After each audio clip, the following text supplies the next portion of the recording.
Olá pessoal, sejam muito bem-vindos ao canal Casal Duarte em Portugal. E no vídeo de hoje nós vamos mostrar para vocês pontos importantes aí da minha entrevista no podcast do Fábio lá na cidade do Barreiro. Nós tivemos que atravessar aí de barco para poder, de barco não, né, de navio para poder ir nessa entrevista. E foi assim incrível mesmo. Então, eu vou compartilhar momentos importantes aqui com vocês e depois também, quando o vídeo total estiver pronto, eu vou também compartilhar o link com vocês. E se você gostou aí dessa história, já curte, comenta, compartilha. Eu vou trazer um ponto muito importante aí que eu conto sobre como eu comecei a empreender aí com R$ 100. Então, e aí, você acha que ainda consegue empreender com R$ 100? Vamos lá, vamos curtir um pouco dessa história? Então, Cris, educadora financeira, mentora, coach, palestrante, autora de um livro que tem um título muito chamativo, não é? Já vou aproveitar até e mostrar aqui. É isso, O Despertar da Mulher Empreendedora. Então, Cris, fora esta conjuntura toda que faz você quem é hoje, quem é Cris, não é? Mulher empreendedora, desde o seu percurso de nascimento até hoje, não é? Quem é você? Muito bom. Bom, eu me chamo Cristiane, agora Cristiane Duarte, né? Sobrenome Casados. casado. Eu nasci em uma cidadezinha, em uma localidade bem distante no Piauí, chamada Lagoa Grande, município de São Raimundo Nonato, no Piauí. Uau! Bem longe mesmo. E eu vivi lá até os meus 18 anos. Nesse período tive muitos vai e vem. Eu fui mãe aos 16 anos e depois imigrei para São Paulo. São Paulo sempre foi a cidade dos meus sonhos. Eu sempre sonhei em morar em São Paulo e eu realizei o meu sonho. Morei em São Paulo até os meus 42 anos e comecei a empreender em 2007 não, talvez para alguns pareça que eu comecei a empreender vendendo churrasquinho, mas não foi bem com churrasquinho, né? O churrasquinho foi o que realmente deu certo. Mas eu comecei a empreender ainda em 2006, vendendo salgados na rua. Na verdade, eu fazia e meu marido ia vender, né? Mas só uma curiosidade antes de irmos diretamente. Quantos anos de casados é que vocês têm? Vamos fazer 22 anos de casado. Porque dizem que depois o pessoal, quando convive tanto tempo juntos, chega a ficar muito parecidos. eu, por acaso, quando vi a primeira vez, eu pensei: olha, se não dissessem que são casados, é são irmãos. Então, há uma história por trás dessa crise empreendedora que tem sempre o lado de família aí envolvido, não é? Tem sempre o lado de família envolvida e o Juliano a gente sempre foi muito parceiro. Na verdade, a gente sempre fez as coisas juntos. Quando começamos a empreender com salgados, era ele que ia vender e não eu. Às vezes eu ia, né? Inclusive eu conto aqui no livro como eu comecei, né? Uhum. E depois, onde eu peguei firme mesmo, foi em 2007. E também ainda não foi com churrasquinho, foi com umas bugigangas, como a gente costuma dizer. O que é isso? São bijuterias, bolsas, cintos, bonés que a gente compra na 25 de março. Já viu falar na 25 de março? Olha, eu ouvi numa novela, por acaso. Eu vi uma novela, que é a maior avenida, nesse caso, em termos de vendas no Brasil, não é? Isso. Eu por acaso ouvi. Olha, se foi São Paulo e não for a 25, não foi São Paulo. É o maior comércio de semijóias, de bijuterias, de tudo que você possa imaginar tem lá. Então, eu comecei buscando produtos lá para mim vender. Só que aí eu não vendia nada também. E aí, na verdade, eu comecei a empreender mesmo de verdade, com um churrasquinho, ainda em 2007, com apenas R$ 100. Ou seja, toda a minha história com o churrasquinho começou com Com 100 100 reais. Conta-nos um pouco esses 100 reais. Foi os 100 reais. Como é que conseguiu 100 reais? Os 100 reais mais bem investido que eu podia ter feito foi justamente esse. Como eu tinha uma barraquinha, né, com as bijuterias e bonés, tinha um colega que trabalhava ao meu lado e ele, acho que ele ficou com dó de mim, né? Então ele disse, olha, vai orando aí para mim vender a minha caranga velha, que era um carrinho velhinho que ele tinha, que se eu vender eu te empresto 100 reais. E é claro que as orações foram intensificadas, né? eu cheguei em casa e falei pro meu marido e tal, meu marido desempregado na época também, a coisa estava bem feia mesmo naquela época. E na verdade a gente começa a empreender por causa da necessidade. Então, na necessidade geralmente costuma nascer bons empreendedores. Exato.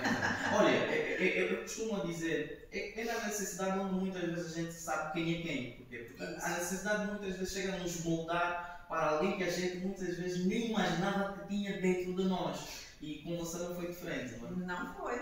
Então, realmente, 3 dias depois, ele chegou lá com 100 reais. Cumpriu a promessa. Cumpriu a promessa. E quando eu cheguei em casa com aqueles 100 reais, eu não sabia se eu ficava feliz ou o que aconteceu ali. Só sei que era tanta dúvida, porque o que eu vou fazer com esses 100 reais? Porque, na verdade, ele falou que era para mim comprar mais produtos, né, para mim poder vender lá na minha barraca, porque ele achava que se eu colocasse mais produtos ali, eu ia vender melhor. Só que a minha cunhada já dizia assim para o meu marido, Juliano, vai vender um churrasquinho, um churrasquinho é dinheiro.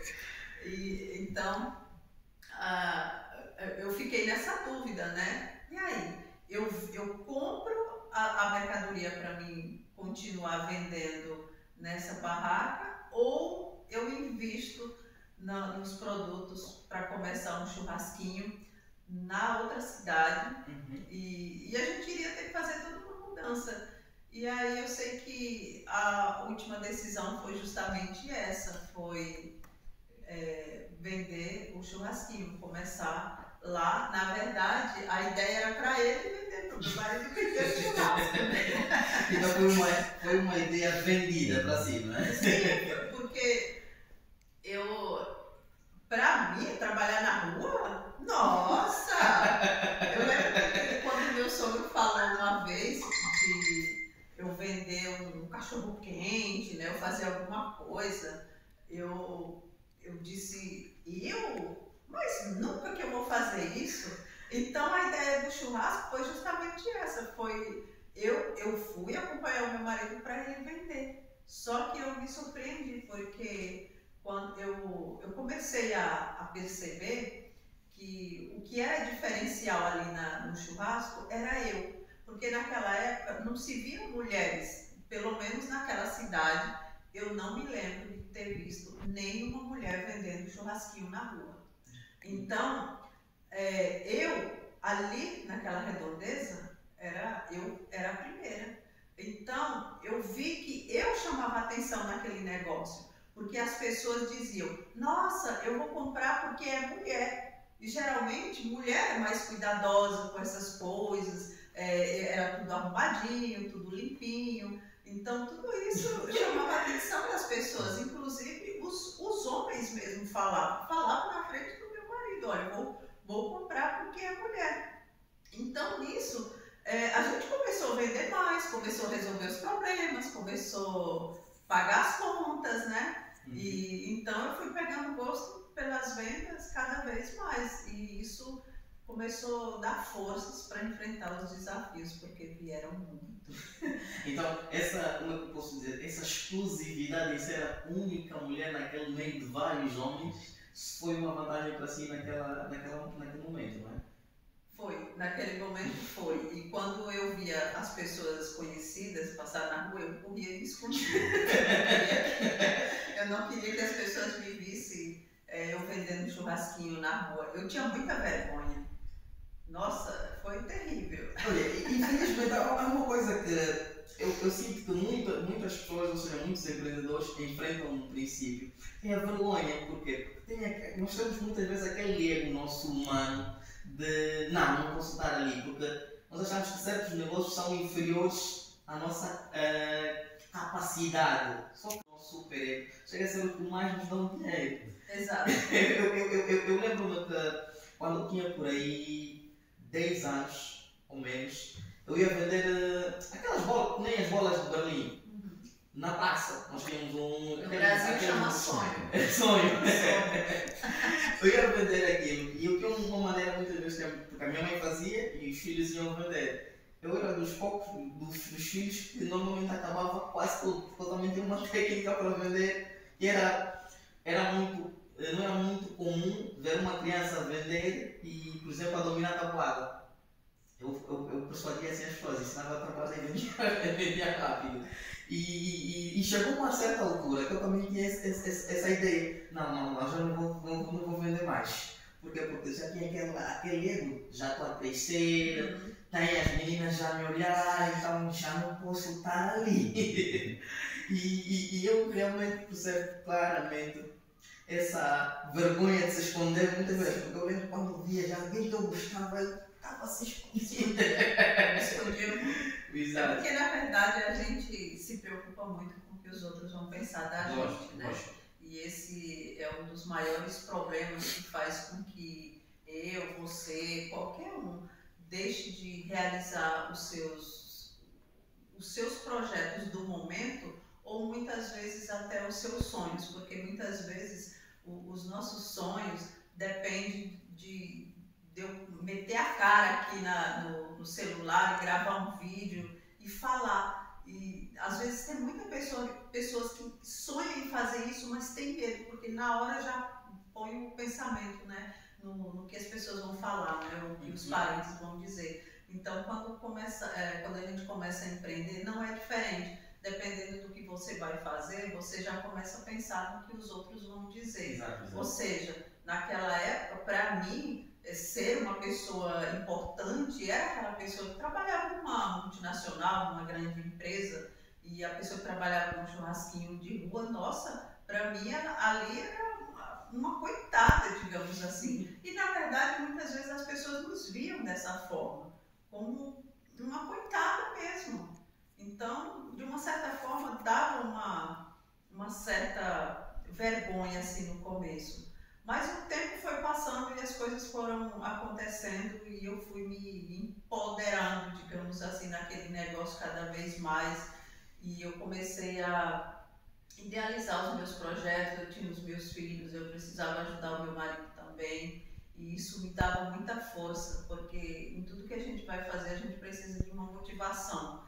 E a família é a primeira motivação. E segundo, era construir uma casa. Eu queria ter uma casa boa para os meus filhos, para mim. Eu queria morar num lugar confortável. E isso fazia com que eu tinha cada vez mais motivos para dizer, eu vou conseguir, eu vou conseguir, eu vou conseguir. E dos 100 reais, para quanto que subiu?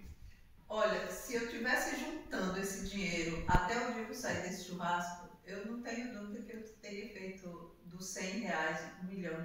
Uau. Porque a nossa casa é uma casa avaliada em meio milhão de reais. E essa casa foi comprada com o negócio do churrasco?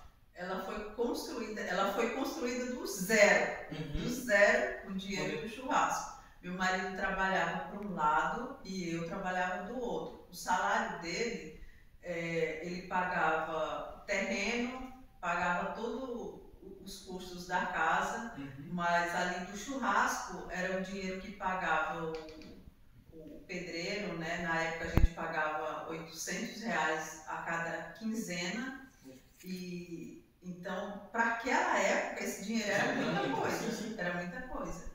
E então o dinheiro do churrasco pagava os pedreiros, né? E também o material. Então, e a gente também sempre foi muito bem organizado em relação a essa questão de fazer contas, dívidas. As nossas dívidas da casa nunca passavam de 3 meses. A gente parcelava, por exemplo, teto, lá o concreto da casa, 3 vezes e pegava e construía.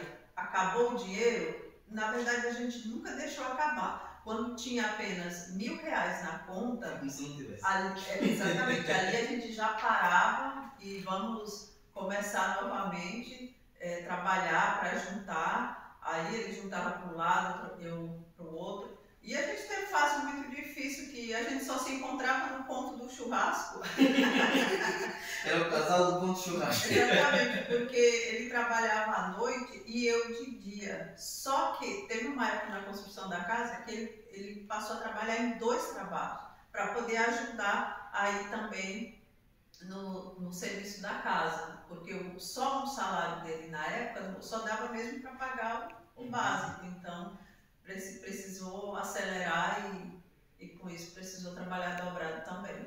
E agora, uma pergunta que não se quer calar. De Camelô à educadora financeira em Portugal, como é que acontece essa transição do Brasil para Portugal? E por que Portugal? Bora lá. Bom, primeiro começou... Eu acho que você já viu falar, muitas pessoas falar, tudo começou na pandemia. Olha, comigo não foi diferente. A pandemia veio realmente para me parar. Porque desde quando eu comecei a trabalhar no churrasco, eu não parava. Eu trabalhava direto mesmo. E só saía mesmo quando acontecia de resolver fazer uma viagem. Do contrário, eu nunca parava. E a pandemia me fez eu parar por 3 meses. E foi então que um dia meu marido chegou em casa e me mostrou um vídeo, um vídeo sobre educação financeira. E eu gostei muito daquele vídeo e resolvi comprar um cursinho básico de educação financeira, porque eu já gostava daquilo ali. Eu gostava de ser organizada com dinheiro. Então eu passei eu fiz esse curso, aí depois eu também queria fazer mais. Eu fiz o curso de coaching, eu fiz a formação em coaching, comecei a gostar. E aí foi quando eu comecei a me libertar, eu comecei a me enxergar diferente, de uma maneira que eu não me conhecia. Então o processo de coaching, eu falo para você, me salvou. Só que quando eu fiz a formação em coaching, eu vi que eu sentia que faltava alguma coisa. E antes de eu sentir essa necessidade de acrescentar algo a mais, não demorou muito para mim ter que fazer o processo de coaching dar resultado em mim. Porque eu vi que era algo que era muito bom para me ensinar outras pessoas, mas eu precisava fazer com que ele desse certo para mim. E para isso acontecer, eu teria que fazer uma transição de carreira, eu teria que fazer novas mudanças e sair das ruas depois de quase 15 anos trabalhando na rua. Aí eu digo, esse negócio vai dar certo. Porque, olha, meu marido é testemunha, nada me tirava da rua, nada. Olha, os fiscais da rua, os caras tiveram muito trabalho comigo. Eu saía e voltava. Mandava eu descer o degrau, vários degraus ali, eu descia, mas todo dia eu subia um degrau para que eu pudesse vender mais. Os caras faziam de tudo para me atrapalhar, mas eu também dei muito trabalho. Então eu comecei a estudar cada vez mais, a buscar mais. Encerrando o nosso vídeo por aqui, diretamente lá do Barreiro, do podcast do Zero à Riqueza, do nosso querido Fábio. Então, para você que ainda não conhece o podcast do Fábio, não conhece o mesmo, sigam aí no Do Zero à Riqueza. Então, foi um prazer enorme compartilhar um pouco da minha história com ele. E se você curtiu essa história, se você acha que essa história inspira outras pessoas, já aproveita e compartilha e comenta. É a história que eu compartilho sobre como eu comecei a empreender e de vendedora de churrasquinho nas ruas em São Paulo, a educadora financeira na Europa. Então, tem muitas novidades por aí para você que ainda não me segue. eu, Cristiane Duarte, lá no Instagram, e você poderá acompanhar muito mais essa história, tá? Então, até o próximo vídeo.